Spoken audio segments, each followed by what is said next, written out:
اعوذ باللہ من الشیطان الرجیم، بسم اللہ الرحمن الرحیم۔ پچھلے دنوں ہمارے ایک دوست مجھے ملے جارڈن میں،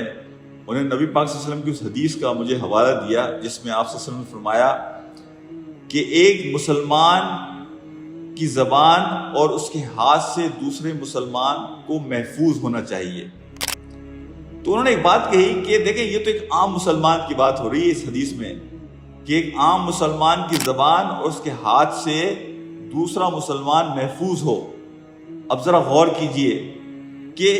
ایک مومن اور ایک محسن اس کا کیا مقام ہوگا۔ یعنی عام مسلمان آپ کی زیادتیوں سے محفوظ رہے، لیکن اگر آپ کا معاملہ کسی مومن کے ساتھ ہو، اللہ کے نیک بندے کے ساتھ ہو اور اللہ کے محسن کے ساتھ ہو، تو اس کی تکریم کا، اس کی چیزوں کی حفاظت کا، اس کی عزت نفس کے خیال کا یعنی کیا مقام ہوگا۔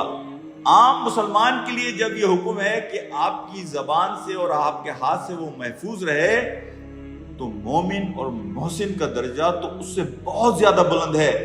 کہ وہ آپ کی جانب سے کسی بھی زیادتی سے،